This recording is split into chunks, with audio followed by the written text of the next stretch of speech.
بسم الله الرحمن الرحيم. الحمد لله والصلاة والسلام على رسول الله. أما بعد، الجامع في أصول العمل الإسلامي، دستور عمل اسلامی عمل کے جامع مسلمات، شیخ صلاح صاوی کا یہ ایک کتابچہ ہے. اس کی جو تمہید ہے وہ پہلی مجلس میں ہم بیان کر چکے ہیں، اور اس سیریز میں ہماری یہ دوسری مجلس ہے، اور آج سے ہم اس رسالہ کا متن پڑھنا شروع کر رہے ہیں.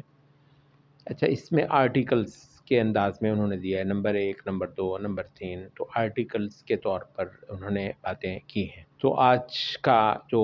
آرٹیکل نمبر 1 ہے، الحجۃ القاطعہ ما الحکم الاعلی هو الکتاب والسنہ. حجت قاطعہ اور بالا ترین فیصلہ یا سند وہ ہے کتاب اور سنت. حجت قاطعہ اور بالا ترین فیصلہ کن سند کتاب ہے اور سنت ہے. اچھا، اس میں آخری بات پہلے ہم دیکھ لیں، ہوبل کتاب، صرف اور صرف کتاب اور سنت ہے. اب اس کے حوالے سے ہمیں جہاں تک پہلی بات ہے حجت قاطعہ، تو حجت کیا ہے؟ اردو میں تھوڑا سا حجت کا مطلب اور بھی ہوتا ہے، بعض اوقات بہانے وغیرہ کرنے کو بھی حجتیں کرنا، کسی وقت تعویلیں کرنے کے معنی میں بھی یہ حجتیں بہت کرتا ہے. تو وہ ہے، یہ بالکل اردو کا استعمال ہے. عربی میں حجت کہتے ہیں، کسی وقت دلیل کو کہتے ہیں. دلیل جو ہمارے اردو میں معنی دیتی ہے، عربی میں دلیل بھی ویسے عربی کا لفظ ہے، لیکن حجت وہ معنی دیتی ہے. اچھا، لیکن آپ یہی پوچھیں گے کہ جب دلیل بھی عربی کا لفظ ہے تو پھر حجت کیوں بولا گیا ہے؟ یہاں پر دلیل بھی تو کہہ سکتے تھے. اس کانٹیکسٹ میں دلیل کا لفظ آتے تو اتنا زور کی بات نہ ہوتی، اگرچہ لفظ صحیح ہوتا، لیکن وہ جو زور اور قوت مطلوب ہے اس اتنے بڑے دین اسلام کے مضمون کو بیان کرنے کے لیے، اس کے لیے مناسب ترین لفظ یہ حجت کا لفظ ہی ہو سکتا تھا، الحجت القاطعہ. اچھا، تو اب آپ پوچھیں گے کہ کیوں؟ حجہ یحج کا مطلب ہوتا ہے کسی کو لاجواب کرنا. وہ جو مشہور حدیث ہے نا، کہ جس میں وہ موسیٰ علیہ السلام نے حضرت آدم سے کہا کہ آپ نے ہمیں جنت سے نکلوا دیا، تو اس کے جواب میں کہا کہ ایک ایسی بات جو اللہ نے اتنی دیر پہلے سے طے کر رکھی تھی، تو اس کی وجہ سے تم مجھے دوش دے رہے ہو. تو نبی صلی اللہ علیہ وسلم آخر میں جو فرماتے ہیں کہ فحج آدم موسیٰ، آدم نے موسیٰ کو لاجواب کر دیا، آدم نے موسیٰ کے پاس کچھ کہنے کو نہ چھوڑا. اچھا، تو اس وجہ سے، اور حجت جو ہے وہ لڑائی کو بھی کہتے ہیں، محاجہ لڑائی کو بھی کہتے ہیں. فَإِنْ حَاجُّوكَ فَقُلْ أَسْلَمْتُ وَجْهِيَ لِلَّهِ. اگر یہ تجھ سے لڑائی کریں، جب ابراہیم علیہ السلام نے علل اعلان توحید کا بیان کیا تھا، یا قوم انی بریء مما تشرکون انی وجہت وجہی للذی فطر السماوات والارض. اچھا، تو اس کی اگلی آیت میں فرمایا کہ وحاجہ قوم، اس پر اس کی قوم نے تو اس کے ساتھ جھگڑا شروع کر دیا. اچھا، تو یہ ہوتا ہے کہ جس بات پر جھگڑا ہو وہ معنی بھی یہ لفظ حجت کا دیتا ہے، اور پھر اس جھگڑے کے اندر بالکل بات کو ختم کر دینا اور کسی کے پاس کچھ کہنے کو نہ رہنے دینا، اس کے لیے بھی حجت کا لفظ آتا ہے. اچھا، تو اس وجہ سے الحجت القاطعہ، کتاب اور سنت کا سٹیٹس بیان ہو. سب سے پہلی جو بات ہے، ظاہر ہے کہ وہ یہی کہا جائے گا، یہ جو ہے کتاب اور سنت کا سٹیٹس یہ ہے کہ یہ قطعی حجت ہے. اور جو اس کا جو ایحاء ہے، اس کی جو امپلیکیشن ہے، جو مضمون ادا ہوتا ہے یہ لفظ یا یہ جملہ بول کر، وہ یہ ہے کہ جتنے لوگوں میں کوئی اختلاف ہو، اختلاف رائے ہو، کوئی تنازع ہو، وہ کہتا ہے یوں، وہ کہتا ہے یوں، ایک شے آئے گی اور سب کو خاموش کروا دے گی. یہ حیثیت، یہ سٹیٹس اللہ کی کتاب اور اس کے رسول کی سنت کی ہوتی ہے. ایک ایسے معاشرے میں یا انسانوں کے ایک ایسے اجتماع کے اندر جو اسلام کو ماننے کا دعوے دار ہو. تو اس وجہ سے، اچھا، تو یہ جو معنی ہے وہ ریفرنس کا بھی معنی ہے. ریفر کسے کہتے ہیں؟ وہ ایک شے جس کی طرف کو میں بھی لوٹوں گا اور آپ بھی لوٹیں گے، ریفرنس مرجع جسے کہتے ہیں، تو جس کی طرف کو لا محالہ رجوع ہی کرنا ہوگا۔ کوئی کتاب اور سنت کو لے آئے گا تو پھر باقی جتنے لوگ ہیں سب آوازیں خاموش ہو جائیں گی، سب شور ختم ہو جائیں گے، سب رولے دھیمے پڑ جائیں گے، اور سب کے سب جو ہیں وہ سرنڈر کر دیں گے اس ایک چیز کے لیے۔ تو یہ اسلامی دستور کی پہلی بات ہے۔ یہ شروع میں کہنا ذکر نہیں کر سکا کہ وہ کہتے ہیں کہ یہ جو ہے یہ مصادر، سب سے پہلے ہم جو مسلمات بیان کر رہے ہیں وہ مصادر تلقی سے متعلق ہے۔ مصادر تلقی کا مطلب اپنے سورسز کو طے کرنا، مطلب یہ وجہ ہے ایک بہت بڑا دور آخر کے اندر جو ایک وہ ہو گیا وہ یہ ہے کہ سب لوگوں کا ریفرنگ پوائنٹ جو ہے وہ دراصل آسمان سے آئی ہوئی قطعی جو چیزیں ہیں وہ ہوتا نہیں ہے۔ اس وجہ سے بہت بہت جھگڑا جو ہے اسی کے اندر پڑا رہتا ہے۔ اچھا، ایک ہو گیا لفظ حجت ہم نے بیان کیا۔ قاطعہ کیا ہوتا ہے؟ قاطعہ کا مطلب یہ ہوتا ہے کہ اس کے اندر کسی اختلاف کی پھر گنجائش نہ ہو۔ اچھا، ایک شے حجت ہو سکتی ہے دلیل کے معنی میں، وہ ہو سکتی ہے، لیکن معاملہ یہ ہوتا ہے کہ اس میں کئی ساری باتوں کی گنجائش وغیرہ پھر بھی ہو سکتی ہو، دوسرے کے پاس بھی کوئی بات ہو کہنے کے لیے، تو قاطع یہ ہے کہ اس کا کوئی اور مطلب، کوئی اور مفہوم، وہاں پہ کوئی اور بات جو ہے وہ ہو ہی نہ سکتی ہو۔ اگلا لفظ جو ہے انہوں نے کہا کہ وہ حکم الاعلیٰ، بالا ترین فیصلہ۔ اس کا حکم کا لفظ جو ہے میں اس کا ترجمہ اردو میں بھی حکم کر سکتا تھا، لیکن حکم کا اردو میں معنی بالعموم ہوتا ہے آرڈر۔ اچھا، عربی میں حکم، اس آرڈر کے معنی میں جو لفظ آتا ہے عربی میں وہ اور لفظ ہے، وہ ہے امر، کہ اللہ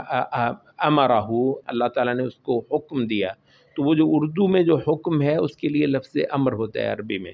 اچھا، جو عربی میں لفظ حکم ہے وہ اردو والے جو آرڈر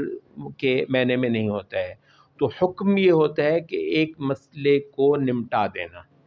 حکم کا مطلب کیا ہے یہ ذرا اچھی طرح سمجھ لیجئے۔ خاصا مسئلہ اس وقت ہو جاتا ہے کہ ایک لفظ اردو میں مستعمل بھی ہو اور وہ اس معنی میں نہ ہو جو اصل میں عربی میں وہ معنی تھا، اور پھر اس سے زیادہ بڑا مسئلہ ہو جاتا ہے جس وقت وہ قرآن مجید کے بھی اندر بھی مستعمل ہو۔ یہ بہت، میں نے بہت بار یہ عرض کیا ہے، بہت زیادہ مس لیڈنگ یہ چیز ہو جاتی ہے کہ اردو میں وہ لفظ مستعمل ہے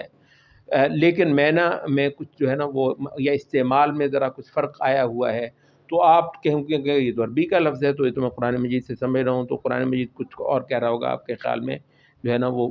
بات کچھ اور ہو رہی ہوگی۔ تو اس چیز کی وجہ سے تو حکم کا مطلب معاملہ نمٹا دینا، ٹھیک ہے؟ حکم کا مطلب فیصلہ چکا دینا۔ تو والحکم الاعلیٰ، الاعلیٰ جو ہے یہ افعال تفضیل ہے، بالا ترین، بالا ترین، جس سے اوپر کوئی شے نہیں ہو سکتی، کوئی مائی کا لال، کوئی انسان، کوئی روحانی پیشوا، کوئی پہنچی ہوئی سرکار، کوئی تھوڑے یا زیادہ یا ساری مخلوق مل کر سب لوگ ایک جب طرف جمع ہو جائیں، اکیلی اللہ کی کتاب اور اس کے رسول، الحکم الاعلیٰ، بالا ترین، تمام کے تمام، اکثریت کیا کل انسان جمع ہو جائیں، بالا ترین وہ ہے۔ وہ پارلیمنٹ ہو، پارلیمنٹ سے بھی کوئی بڑی بلا ہو، کوئی شے بالا ترین نہیں ہو سکتی۔ یہ اسلام کے بنیادی ترین مسلمات میں سے جو بچے کو معلوم ہونی چاہیے، کہ جن لوگوں کو مسلمان کہتے ہیں ان کے ہاں بالا ترین شے معاملات کو نمٹا دینے کے معاملے میں، فیصلے طے کر دینے کے معاملے میں، چیزوں کو سیٹل کر دینے کے معاملے میں، وہ عقائد سے لے کر اخلاقیات تک اور سماجیات تک اور معاشیات تک، سب کے معاملے میں جو بالا ترین فیصلہ کن حیثیت رکھنے والی شے ہے وہ ہے الکتاب والسنہ۔ تو یہاں یہ پوری جو وہ تھا آرٹیکل، اس کا مفہوم تو ہم نے بیان کر دیا ہے، لیکن یہاں پر جو ایک دو باتیں جو ہیں وہ رہ جاتی ہیں۔ وہ یہ ہے کہ آپ کو یہ جو ہمارا یہ قاعدہ ہے یہ تو ازل سے لے کر ہے، جب سے رسول اللہ صلی اللہ علیہ وسلم اس جہان میں آئے ہیں اسی وقت سے لے کر قاعدہ یہی ہے کہ حجت قاطعہ اور بالا ترین فیصلہ کن حیثیت رکھنے والی شے صرف اللہ کی کتاب اور اس کے رسول کی سنت ہے۔ لیکن یہ ہوتا ہے کہ قاعدہ ایک ہی ہونے کے باوجود آپ کو ہر اسلامی شے جب سمجھنی ہے تو آپ نے سمجھنی ہے کہ یہ قاعدہ ٹوٹنے کی فی زمانہ کیا کیا صورتیں ہیں۔ قاعدہ وہی ایک ہی ہوگا اور وہ شروع سے ہی بیان ہوتا آئے گا، ہمارے قواعد نہیں بدلیں گے انشاءاللہ، بلکہ واحد ہمارا دین ہے جس کے بنیادی اصول اور قواعد نہیں بدلیں گے۔ البتہ ایک شے ہے جس کو ہم کہتے ہیں نیریٹو، ٹھیک ہے، عقیدہ ہمارا جو ہے نا، عقیدہ ہمارا اعتقاد وہ تو کبھی اللہ کے فضل سے نہیں بدلنے والا۔ اچھا، لیکن ایک شے ہے نیریٹو، وہ بدلے گا۔ آپ نیریٹو بدلے گا، جی نیریٹو بدلے گا، کیسے بدلے گا؟ اچھا، اسی ایک قاعدے کا جب مخالفت ہوگی، اسی قاعدے کی جب پامالی ہوگی جو بھی ہم نے بیان کیا ہے، اس وقت وہ کو روحانی پیشوا قسم کے ایک ایسا دور ہو سکتا ہے جس میں لوگ ایسے روحانی پیشواؤں کو پکڑ کر اور ان کے در پر جا کر اور وہ جو فرما دیں وہ حرف آخر ہوگا، اور پھر کون پوچھے گا کہ اللہ کی کتاب میں کیا آیا ہے اور اس کے رسول کی سنت میں کیا آیا ہے۔ اچھا، اس وقت وہ جو درویش ہیں، وہ جو کرنی والے ہیں، جن کو سمجھا جاتا ہے وہ چوغے پہنے ہوئے اور بال بکھیرے ہوئے، وہ ہرے پیلے جو ہے نا، وہ سرکاریں جو ہیں جو لوگوں کو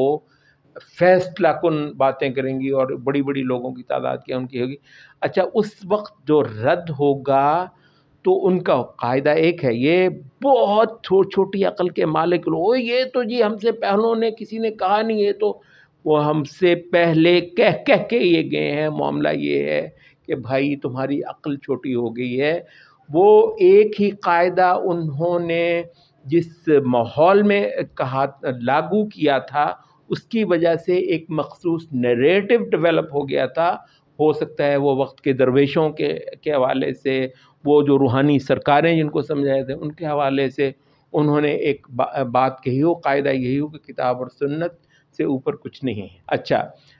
تو رد بہت زیادہ ہو گیا ہوگا لوگوں کو، جو سننے والے ہوں گے، عام خلقت ہوگی مسلمانوں کی، تو ان کو جو ہے وہ ایسے لوگ جنہوں نے کتاب اور سنت کی اس حیثیت کو پامال کیا ہوگا، یا کتاب اور سنت کو اس معنی میں جن کی باتوں نے ریپلیس کرنے کی کوشش کی ہوگی، تو ان کا رد پر مبنی ایک نیریٹو ہوگا۔ اچھا، وہ اسی دور کے لیے ہوگا۔ اچھا، وہ جیسے ہی روحانی سرکاروں کا دور ختم ہو گیا ہو اور کوئی انسانوں کی بڑی بڑی پاپولیشن کے جو چنک ہیں وہ ایسا نہیں ہے کہ وہ ایسے درویشوں کے در پر کھڑے ہوئے ہیں اور ہدایت کے متلاشی ہیں اور ان کی بات کو حرف آخر سمجھتے ہیں، اور آپ چیخ کر رہ جاتے ہیں کہ اللہ کی کتاب کیا کہہ رہی ہے اور رسول اللہ صلی اللہ علیہ وسلم کی سنت کیا کہہ رہی ہے، مگر وہ تو کہتے ہیں جی اس وجہ سے۔ اب اگر ان درویشوں کو فرض کر لیں، آج کل جو ہے نا، یہ جب سے چرچ اور اسٹیٹ کی سپریشن ہوئی ہے، چرچ اور اسٹیٹ کی سپریشن جو ہے وہ ایک لحاظ سے آپ یہی کہہ لیجیے کہ روحانیات والا وہ جو تھا معاملہ، اس کے مابین اور جو سیاسی جو اتھارٹیز ہیں ان کے مابین ایک خلیج پڑ گئی ہے۔ اب روحانی حضرات جو ہیں صرف روحانی امور میں سند ہیں، ٹھیک ہے، اور جو سیاسی بڑے ہیں، جو سیاسی اتھارٹیز ہیں، وہ سیاست اور سماج کے معاملات کے اندر سند ہیں، ٹھیک ہے، وہ اس کے اندر مرجع ہیں، مستند ہے ان کا فرمایا ہوا، اس کا روحانیات سے متعلقہ موضوعات میں اور اس کا سماجیات سے متعلقہ موضوعات میں۔ اچھا، تو اس وجہ سے جب یہ ریپلیس کریں گے ان کو، تو پھر اس دور میں ایک نیریٹو آئے گا جو آپ کے زمانے میں اللہ کی کتاب اور اس کے رسول کی سنت کے سٹیٹس کے جو دعوے دار بنیں گے اور کتاب اور سنت کو ریپلیس کریں گے اپنی اس حیثیت اور اپنی اتھارٹی کے ساتھ، تو ہمارا جو رد ہے، ہمارا جو ان کے ساتھ ایک انکاؤنٹر ہے، وہ سارے کا سارا جو ہے نا ان مضامین پر مشتمل ہو جائے گا۔ اب جو سطحی لوگ ہیں وہ کہیں گے دیکھیں جی وہ ہمارے پہلے لوگ جو ہیں وہ کیا باتیں کرتے گئے ہیں، یہ کیا باتیں کرتے گئے ہیں۔ تو معاملہ یہ ہے کہ جس دور کے اندر کتاب اور سنت کی اس حیثیت کے دعوے دار جو ہوں گے ان کا جو ہے وہ رد کیا جائے گا، اور یہی اصل چیز ہے کہ ہم صرف اسلامی قواعد جو بنیادی مسلمات ہیں ان کو نہیں پڑھیں گے، بلکہ ان کو بریچ کرنے کی، ان کو توڑنے، ان کو پامال کرنے کی جو جو معاصر صورتیں ہوں گی ان کو ہی سامنے لا کر پھر ہم مقاعدہ بتائیں گے کہ کتاب اور سنت کا کیا سٹیٹس اللہ رب العزت نے طے کیا ہے۔ حضرات یہ وجہ ہے، سبحان اللہ، ہمارا ایک اچھا خاصا طبقہ سبحان اللہ بھائی کتاب اور سنت کی طرف رجوع، اور سوائے اللہ کی کتاب اور سوائے اللہ کے رسول کی سنت کے کوئی شے ایسی نہیں ہے جو معاملے نمٹا دینے اور ہمیشہ ہمیشہ کے لیے سیٹل کر دینے والی کوئی حیثیت، اس سے اعلیٰ کیا بات ہوتی ہے اگر ان کا کل ریفرنس جو ہوتا ہے وہ امام ابو حنیفہ ہوتے ہیں، وہ ان کا جو ہے نا وہ امام شافعی جی کتاب اور سنت میں، او بھائی خدا کے مطلب اس کا ایک علم اپنا ایک علمی ہے، ویسے ہی وہ شاید بات غلط نہ ہو جو آپ غلط اس کو ثابت کر رہے ہیں، لیکن اس کا کچھ غلط بھی ہوگا تو بھائی صاحب اس وقت جو آپ کے پاس جو چیختی دھاڑتی حقیقتیں بول رہی ہیں نا وہ امام ابو حنیفہ اور امام شافعی نہیں ہے کتاب اور سنت سے استغفر اللہ کے مقابلے پر لائی جانے والی ہستیاں۔ اس وقت وہ دن دھناتے ہوئے وہ کہہ رہے ہیں کہ فیصلے کرنا، معاملات کو نمٹانا، انسانوں کے لیے قانون بنانا جو ہے وہ سیاسی اتھارٹیز کا کام ہے، ان کا نام پارلیمنٹ ہوتا ہے، ان کا نام جو ہے وہ انسانوں کے منتخب نمائندے ہوتے ہیں۔ تو ہم یہ کہتے ہیں کہ یہ کہیں زیادہ واضح، کہیں زیادہ بین اور ناقابل تعویل مخاصمت یا تصادم ہے اللہ کی کتاب اور اس کے رسول کی سنت کے ساتھ، کیونکہ وہاں پر تو استدلال کرنے والا کتاب اور سنت سے ہی استدلال کرتا ہے، اور وہ اہل بھی ہوگا اس استدلال کا، ہو سکتا ہے کہ کہیں پر وہ اس استدلال میں غلطی کر بیٹھا ہو، تو یہ تو استدلال کی غلطی ہوگی، یہاں تو مرجعی اللہ کی کتاب اور اس کے رسول کی سنت نہیں ہے۔ یہ مضمون جو ہے اس کے بعد بھی جو کچھ قواعد آتے ہیں کہیں کہیں انشاءاللہ اور دوبارہ بھی یہ بیان ہو جائے گا۔ آج کے لیے اتنا ہی، اقول قولی ھذا واستغفر اللہ۔